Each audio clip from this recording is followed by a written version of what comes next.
L'ascenseur s'est arrêté net. Comme si le destin avait appuyé sur le frein d'une main invisible et cruelle. Dans l'obscurité soudaine. Percée seulement par la lueur rougeâtre d'une lampe de secours vacillante. Isidore a senti son cœur cogner contre ses côtes. Et pas seulement à cause de la chute libre qui n'avait pas eu lieu. Samuel, à 1 mètre de lui, a murmuré d'une voix rauque, « C'est toi qui as toujours tout gâché. N'est-ce pas ?» Et ce n'était pas une question. Mais une accusation qui, après 10 ans de silence, avait enfin percé la peau du mensonge. Paris. Cette nuit de novembre pluvieuse s'était muée en un piège métallique de 2 mètres carrés. Isidore, 32 ans. Architecte aux lignes droites et aux rêves courbes. Rentrait d'une soirée arrosée au marais, où les lumières des barguets clignotaient comme des promesses non tenues. Il avait monté les escaliers de l'immeuble haussmannien de sa mère. Rue des Abbesses. Évitant l'ascenseur comme on fuit un fantôme. Mais ce soir-là, l'alcool l'avait rendu imprudent. Il avait appuyé sur le bouton. Et l'appareil avait gémi en s'ouvrant. Révélant Samuel. Son demi-frère. Chargé d'un sac de voyage usé. Comme s'il débarquait d'un train de province. Samuel, 35 ans. Écrivain raté aux manuscrits refusés et aux amours éphémères. Était revenu à Paris pour l'enterrement de leur père commun, un homme d'affaires new-yorkais qui avait fui l'Amérique pour les bords de Seine. Emportant avec lui ses secrets et ses colères. Il s'était regardé. Surpris. Maladroit. Samuel, avait balbutié Isidore. La gorge serrée. Isidore. Long-time no see. La voix de Samuel portait encore cet accent américain traînant. Vestige de leur enfance partagée entre Manhattan et Montmartre. Ils étaient entrés ensemble. Par courtoisie forcée. Et les portes s'étaient refermées avec un claquement définitif.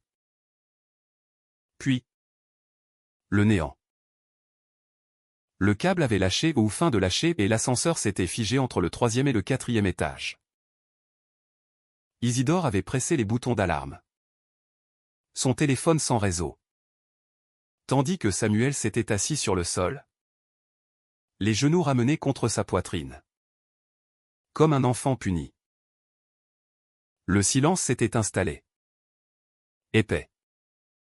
Chargé d'écho. Isidore, adossé à la paroi opposée, sentait la sueur perler sur sa nuque. 10 ans.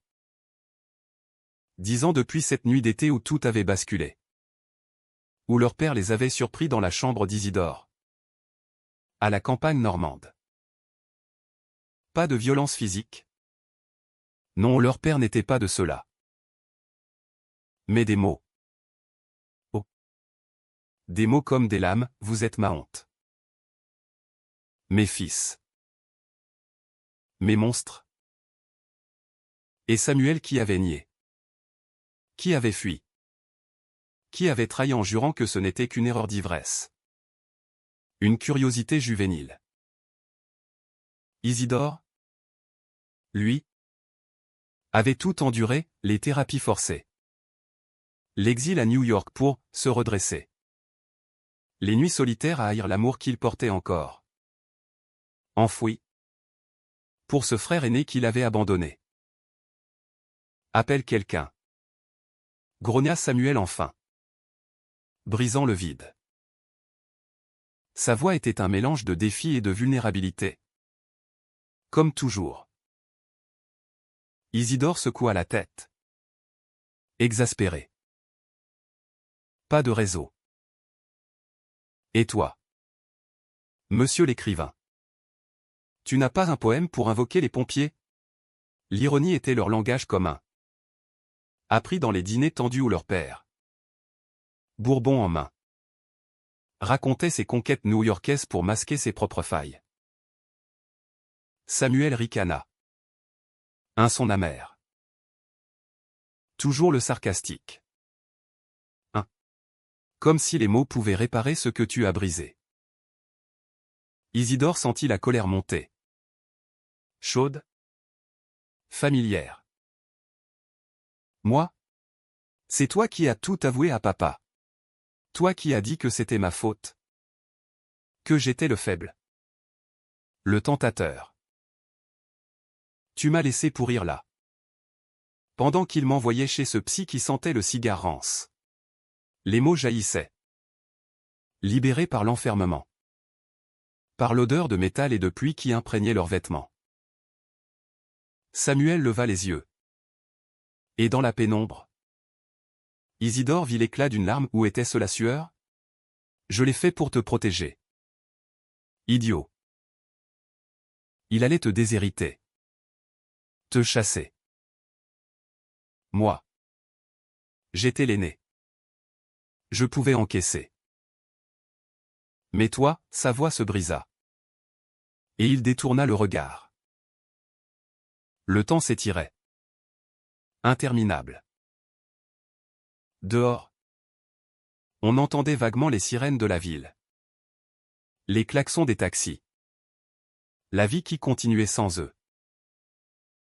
Isidore s'assit à son tour. Les jambes tendues. Frôlant presque celles de Samuel. Leur proximité physique ravivait des souvenirs, les après-midi volés dans le grenier de la maison familiale. À 13 et 16 ans. Où les jeux d'enfants avaient glissé vers autre chose. Vers des caresses hésitantes. Des baisers maladroits sous les toiles d'araignée. C'était innocent. Alors? Ou du moins ils le croyaient. Mais leur père, avec son radar infaillible pour les faiblesses, avait tout vu. Et Samuel avait choisi le silence au nom. Le mensonge. Pour survivre. Tu te souviens de la tour Eiffel? Cette nuit-là? Murmura Isidore. Changeant de tactique. Ou peut-être cherchant une trêve. Samuel hocha la tête. Lentement. C'était leur rituel secret, grimper les marches de la Dame de Fer après minuit. Quand les touristes s'étaient évanouis. Et s'embrasser au sommet. Avec Paris à leurs pieds comme un tapis de lumière. J'y pense tous les jours. Avoua Samuel. Et je me hais pour ça. Pour t'avoir aimé comme ça. Pour avoir fui à New York. En pensant que l'océan effacerait tout. La confession plana. Suspendue. Isidore sentit son pouce accélérer. Était-ce la chaleur étouffante de l'ascenseur? Ou le fantôme de leur passé qui se réveillait? Il tendit la main. Effleura le genou de Samuel. Et si on recommençait? Pas comme avant. Mieux. Mais Samuel recula. Comme brûlé. Tu es fou. On est frères. Demi-frères? Peut-être. Mais, la voix d'Isidore trembla, demi. C'est déjà trop peu. Ou trop? Papa n'était même pas le tien biologiquement. Maman l'a épousé après ta naissance. On n'est pas du même sang. Samuel. Juste lié par lui. Le silence retomba. Plus lourd. Samuel ferma les yeux. Et Isidore vit les cicatrices, les rides d'inquiétude autour de ses yeux. La barbe naissante qui cachait une mâchoire crispée. Il était beau. Encore. D'une beauté usée. Comme un vieux vin californien que leur père importait. Et Isidore? Avec ses boucles folles et son sourire en coin. Était le soleil qui avait toujours orbite autour de lui. Mais l'amour? Cet amour-là. Était une malédiction familiale. Héritée peut-être des amours tumultueuses de leur père avec des hommes discrets à Manhattan. Soudain. Un bruit, un grincement métallique. Puis des voix étouffées au-dessus d'eux. Les secours arrivaient. Mais avant que les portes ne s'ouvrent, Samuel se pencha en avant. Saisit le visage d'Isidore entre ses mains. Et l'embrassa à un baiser désespéré. Salé de larmes. Chargé de 10 ans de regrets. Pardonne-moi. Souffla-t-il contre ses lèvres. Et Isidore? Le cœur en miettes? Répondit, seulement si tu restes. La porte de l'ascenseur s'ouvrit enfin sur un flot de lumière crue et de questions pressantes. Les pompiers. Casqués et efficaces. Les aidèrent à sortir. Vérifiant pouls et signes de panique. Isidore tituba dans le couloir lambrissé. Samuel à ses côtés. Leurs mains se frôlant une dernière fois avant de se séparer. On en parle demain. Après l'enterrement. Murmura Samuel. Évitant le regard inquisiteur de leur mère. Qui attendait en bas. Enveloppé dans un châle de laine. Les yeux rougis par le chagrin et la morphine. L'enterrement de Richard leur père, ou du moins celui qu'ils partageaient, a été prévu pour l'aube. Dans un cimetière protestant du Père-Lachaise. Vestige de ses origines yankees. Isidore passa la nuit sans dormir. Allongé sur le lit étroit de son ancienne chambre. Face à la fenêtre qui donnait sur les toits mouillés de Montmartre. Les images se bousculaient, le baiser dans l'ascenseur. Après vrai. Comme un aveu arraché à la nuit. Était-ce de la pitié? De la nostalgie? Ou ce feu qui n'avait jamais vraiment s'éteint? Il se leva. Fouilla dans le tiroir de sa table de nuit. Et en tira une photo jaunie, eux deux. À 16 et 13 ans. Sur la plage de Deauville. Bras dessus bras dessous. Riant face à l'Atlantique. Derrière eux. Richard? Distant. Cigarette au bec. Déjà en train de calculer comment modeler ses fils à son image ou hétéro. Ambitieux. Intouchable. Le matin vint. Gris et froid. Avec l'odeur de café fort et de croissant tiède. La famille, ceux qu'il en restait, se réunit dans le salon, leur mère. Élise. Veuve éplorée aux cheveux poivre et sel. Samuel silencieux avec son costume trop grand. Et Isidore? En chemise blanche impeccable. Masquant son tumulte intérieur. Élise. Française pur jus. Avait rencontré Richard lors d'un vernissage à Soho, elle l'avait suivi à Paris. Portant Samuel dans son ventre. Et avait accepté ce mariage de raison. Ignorant les ombres qui hantaient son mari. Il était compliqué. Votre père. Dit-elle en servant le thé. Sa voix un filet de vent. Mais il vous aimait? À sa façon. L'enterrement fut une affaire intime. Sous un ciel bas qui menaçait de crever.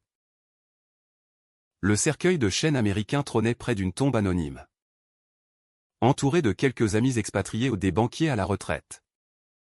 Des galeristes aux accents traînants. Le pasteur. Un Écossais expatrié. Lut des psaumes en anglais. Sa voix roulant comme un whisky single malt.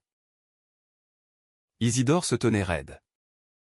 Sentant le regard de Samuel sur lui. Brûlant comme une braise. Pendant la mise en terre. Alors que la terre humide tombait en motte sur le bois. Samuel s'approcha. Glissa un papier dans la poche d'Isidore, café. 14 heures. Au Flore.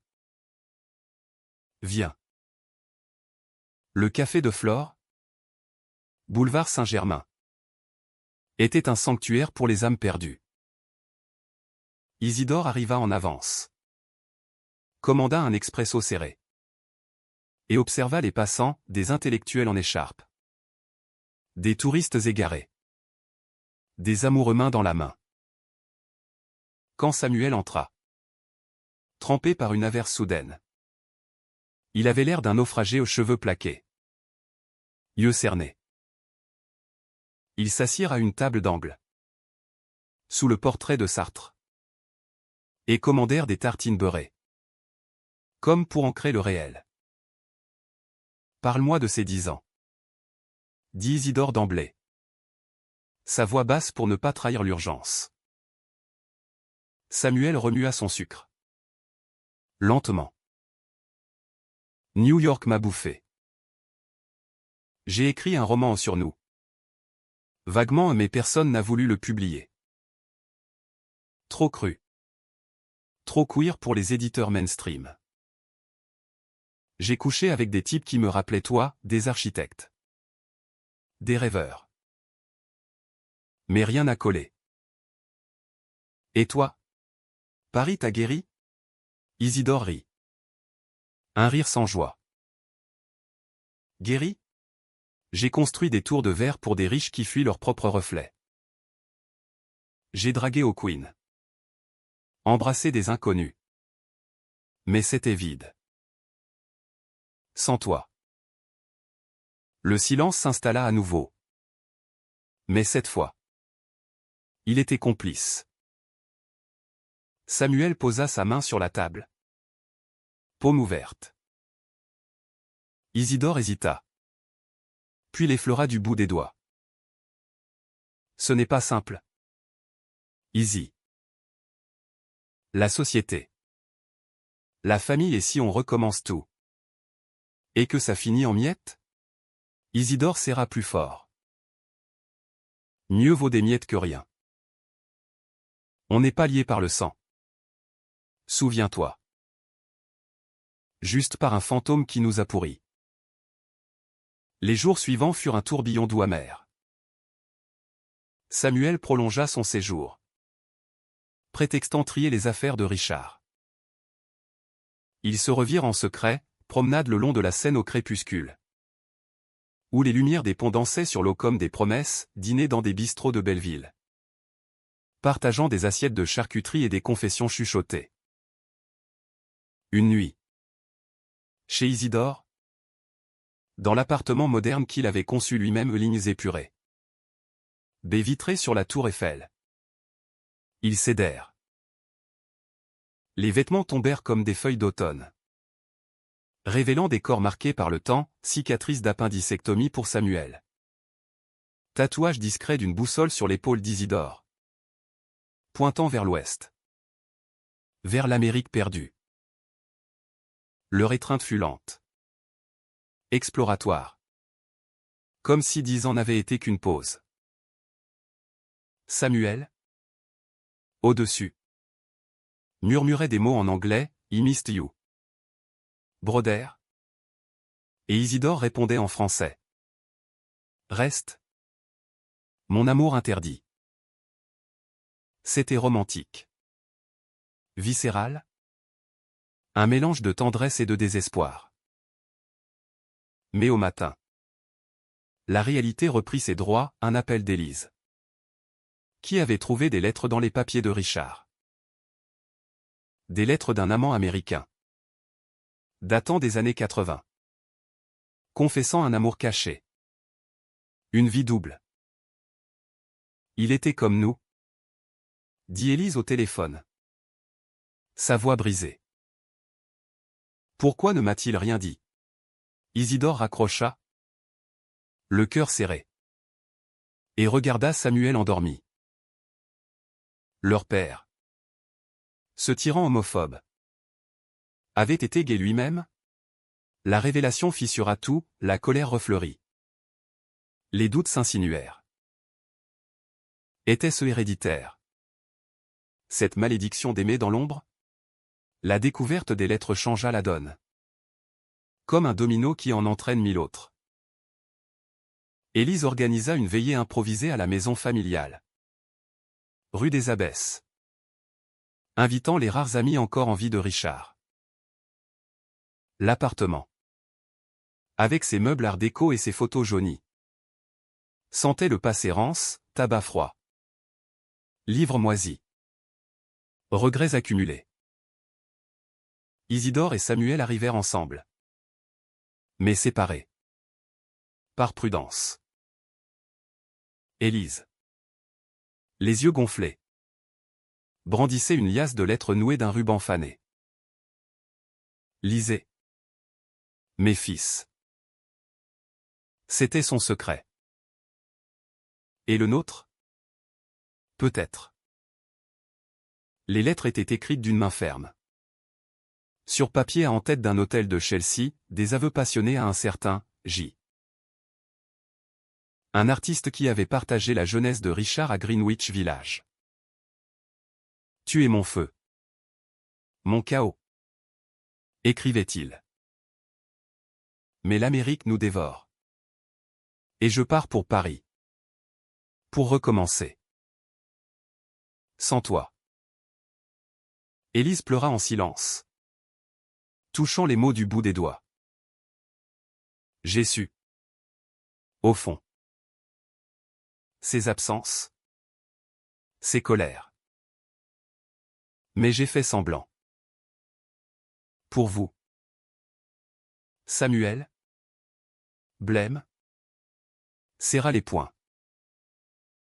Il nous a jugés pour ce qu'il vivait lui-même. Hypocrite. Isidore, plus mesuré, posa une main sur l'épaule de sa mère. Peut-être qu'il se haïssait. Maman. Et qu'il nous haïssait par ricochet. La soirée s'étira en confidence, Élise raconta comment Richard l'avait courtisée avec des promesses de liberté. Comment Samuel, né d'un premier amour fugace, avait été son ancre. Vous n'êtes pas du même sang. Mais vous êtes mes fils. Et je vous aime. Quoi qu'il arrive. Cette nuit-là, seul dans sa chambre, Isidore confronta Samuel par texto, on parle? Vraiment? La réponse fut immédiate, sur le toit. Maintenant. Le toit de l'immeuble offrait une vue imprenable sur Sacré-Cœur, baigné dans la lueur laiteuse de la lune. Samuel y fumait. Dos à la rambarde. Une cigarette entre les lèvres, un vice hérité de leur père. Ces lettres, ça explique tout. Sa rage contre nous. Il se voyait en nous. Et ça le terrifiait. Isidore s'approcha, le vent froid fouettant leur visage. Et nous? On va répéter l'histoire? Se cacher? Se déchirer? Samuel écrasa sa cigarette. Se tourna vers lui. Ses yeux, sombres comme la nuit parisienne, brillaient d'une intensité nouvelle. Non. On va la réécrire. Ensemble. Il l'attira contre lui. Et sous les étoiles indifférentes. Ils s'embrassèrent à nouveau au plus doux. Plus résolus. Leurs corps se pressèrent, cherchant la chaleur dans le froid. Et bientôt, ils glissèrent vers le sol, sur une couverture oubliée, faisant l'amour avec une urgence mêlée de guérison. Samuel, en lui, murmura, tu es à moi. Easy. Pas à lui. Pas au passé. Mais le répit fut bref. Le lendemain, un avocat appela, Richard avait laissé un testament. La fortune action new-yorkaise. Appartement à Manhattan. Vignoble en Bordelais a été divisé en parts égales entre Élise, Samuel et Isidore. Mais une clause cachée, si mes fils choisissent une voie contraire à mes valeurs familiales, leur pariera à la fondation anti-décadence morale que j'ai créée. Les mots étaient clairs. Venimeux, une menace post-mortem contre leur amour. Samuel explosa en lisant le document, jetant le papier par la fenêtre de l'appartement d'Isidore. Ce salaud! Même mort? Il nous contrôle. Isidore? Plus pragmatique. Tenta de calmer le jeu. On peut contester. C'est discriminatoire. En France, les lois protègent ça. Mais Samuel, blessé au vif, secoua la tête.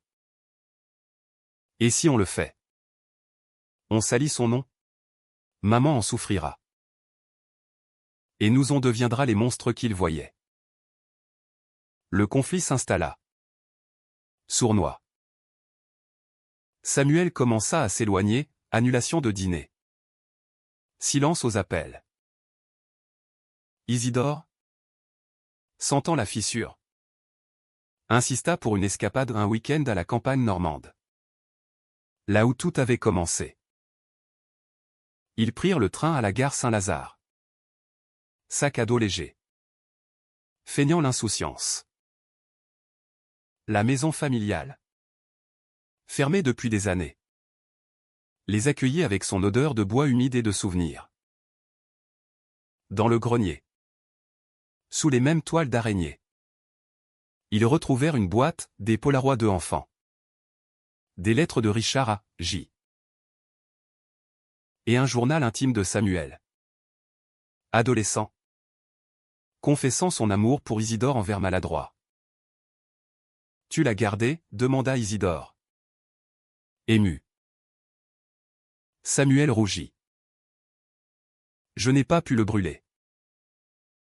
C'était ma vérité. La nuit tomba.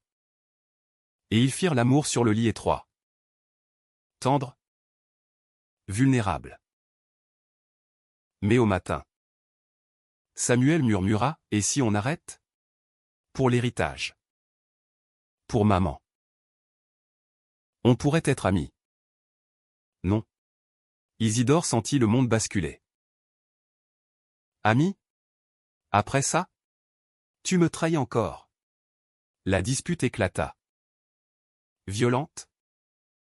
Avec des mots comme des gifles, tu es égoïste, cria Samuel. Et toi? Lâche. Rétorqua Isidore. Samuel partit le premier. Laissant Isidore seul avec les fantômes. Les semaines suivantes furent un enfer urbain. Paris. Avec ses boulevards embouteillés et ses cafés bondés. Devint un labyrinthe de solitude pour Isidore. Il errait dans le Marais. Évitant les bars où il avait autrefois cherché l'oubli. Et rentrait chez lui pour noyer son chagrin dans du vin rouge de Bergerac, un clin d'œil ironique au vignoble paternel.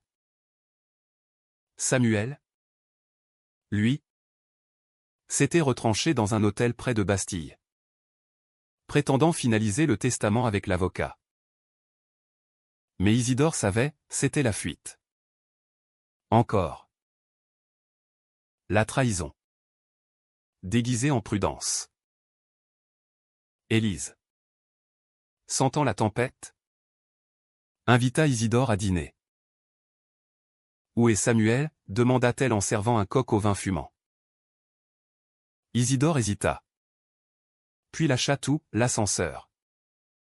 Les baisers. Les lettres. Le testament. Élise écouta. Pâle. Puis posa sa fourchette. Je sais. Pour ton père. Et pour vous. J'ai toujours su. Isidore sursauta. Quoi? Elle sourit tristement. Les regards. Les silences. Comme Richard et J. C'est dans la famille. Cette passion qui brûle. Mais ne laissez pas l'argent vous séparer. Il n'était qu'un homme. Faillible. Vous êtes plus. Ces mots allumèrent une étincelle. Isidore contacta Samuel, rencontre-moi au Père-Lachaise. À sa tombe. 18 heures. Le cimetière? labyrinthique et poétique. Été désert sous un ciel d'ardoise. Samuel arriva. Manteau noir flottant comme une cape de deuil. Ils s'assirent sur un banc moussu. Face à la stèle fraîche de Richard, gravée d'une épitaphe Yankee, in the end.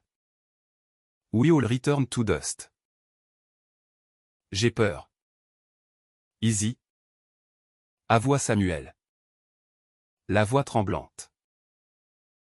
Peur de t'aimer vraiment. De tout perdre. L'héritage. Maman. Nous-mêmes. Isidore prit sa main. Froide comme la pierre. Et si on perdait tout pour gagner? On peut renoncer à l'argent. Vivre simplement. Écrire ton roman. Construire mes rêves. Ensemble. Samuel pleura alors. Des sanglots rauques qui secouèrent son corps. Tu vaux plus que n'importe quel empire. Pardonne-moi ma lâcheté. Ils s'enlacèrent là. Parmi les tombes de Baudelaire et Proust. Et le baiser qui suivit fut un serment, contre le passé. Contre les chaînes invisibles. Mais le destin.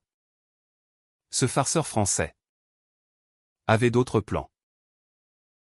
Le lendemain. L'avocat révéla une clause supplémentaire, Richard avait légué une lettre scellée à chacun. À ouvrir seulement, en cas de réconciliation impossible. Curieux. Samuel l'ouvrit le premier. Les mots y étaient clairs. Presque tendres, si vous vous aimez comme je l'ai aimé. Ne fuyez pas. J'ai fui. Et ça m'a tué. Prenez l'héritage. Mais vivez. Pour moi. La révélation brisa les dernières barrières. Samuel courut chez Isidore. Brandissant la lettre. Il savait. Il nous protégeait. À sa façon tordue. Ils rirent. Pleurèrent. Firent l'amour sur le sol du salon. Avec la tour Eiffel en témoin muet. Mais la joie fut éphémère, des paparazzi. Flairant le scandale, un ami de Richard avait vendu la mèche. Commencèrent à traquer l'histoire. Titre dans les tabloïds, les fils du magnate new-yorkais, un amour interdit. Le harcèlement s'intensifia, appels anonymes. Photos volées lors de promenades. Samuel. Exposé. Paniqua. On s'en va. À New York. Loin de ça. Isidore refusa. Non. On affronte. Ici. À Paris. Où tout a commencé. La dispute fut la pire, Samuel accusa Isidore d'orgueil. Isidore reprocha à Samuel sa fuite perpétuelle. Tu me trahis encore. Pour la paix. Pour l'ombre. Hurla Isidore. Samuel claqua la porte. Sac en main, peut-être que papa avait raison. On est maudit. Seul.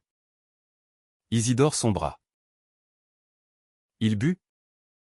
Trop. Et appela un ex au milieu de la nuit. Cherchant un ersatz de consolation. Mais au matin. Rongé par la culpabilité. Il comprit, l'amour vrai ne fuit pas les tempêtes. Il prit le train pour l'aéroport. Où Samuel embarquait pour JFK. L'aéroport Charles de Gaulle. Ce monstre de béton et de verre. Bruissait de vie en transit. Isidore courut à travers les halls. Badge en main, un ami architecte lui avait filé un pass. Slalomant entre voyageurs et chariots à bagages. Son cœur battait la chamade. Un mélange d'angoisse et d'espoir. Il le trouva à la porte d'embarquement. Billet en poche. Regard perdu vers les pistes où les avions s'alignaient comme des oiseaux migrateurs. Samuel. Le cri résonna, couvrant les annonces en français et en anglais. Samuel se tourna, surpris, puis durcit son expression. Laisse-moi partir. Easy. C'est mieux. Pour nous deux. Isidore s'approcha, essoufflé, ignorant les regards curieux. Mieux? Comme quand tu m'as laissé avec papa? Comme quand tu as fui à New York? Non. Pas cette fois. Les passagers embarquaient. Mais Samuel resta figé. Les journaux. Les jugements, je ne supporterai pas de te voir souffrir à cause de moi. Isidore prit son visage en coupe, Tom effleurant les joues humides. Souffrir? Sans toi. C'est déjà l'enfer. Avec toi. Même dans la tourmente. C'est la vie. Papa a fui son amour. Et regarde où ça l'a mené, seul.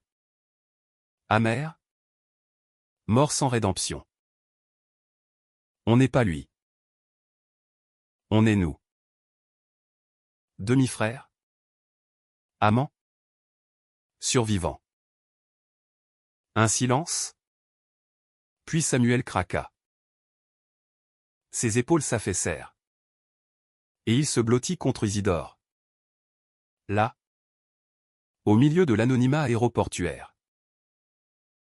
J'ai peur de te perdre pour toujours. Isidore l'embrassa. Un baiser public? Défiant? Qui fit hausser les sourcils d'une hôtesse. Tu ne me perdras pas. On affronte ensemble. Les tabloïds. L'héritage. Tout. Et on gagne. Ils ratèrent le vol? Bien sûr. Et rentrèrent à Paris en taxi. Main dans la main. Les jours suivants furent un combat, conférence de presse improvisée. Où Élise, forte comme une lionne, défendit ses fils, l'amour n'a pas de sang ni de loi. Richard l'aurait compris. S'il s'était pardonné. Les médias. D'abord sensationnalistes. Basculaires, articles dans Le Monde sur l'homophobie héritée. Interviews émouvantes à France Inter. Samuel publia son roman. Inspiré de leur histoire, Frères de cœur. Un best-seller qui catharsa leur douleur. L'héritage? Ils le donnèrent en partie à une association LGBTQ+ française. Gardant juste de quoi vivre modestement. Élise. Libérée. Voyagea enfin, un été en Toscane. Des amours tardives avec un veuf italien. Et Isidore et Samuel? Ils se marièrent civilement? Dans une petite mairie du 11e. Entourés d'amis drag queens et d'expatriés yankees. Pas de lune de miel extravagante. Mais une escapade à Deauville. Où ils marchèrent sur la plage. Pieds nus. Riant des vagues.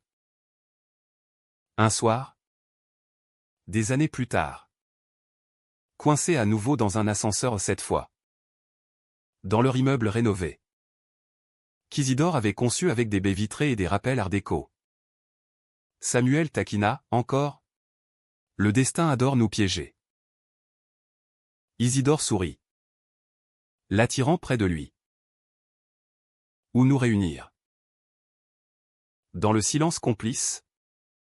Ils s'embrassèrent. Et dehors. Paris scintillait. Indifférente et bienveillante. Leur amour, né d'un silence enterré, avait fleuri en lumière. Pas parfait. Humain. Profondément. Comme une histoire américaine transplantée sur les rives de la Seine, dramatique. Émouvante. Éternelle.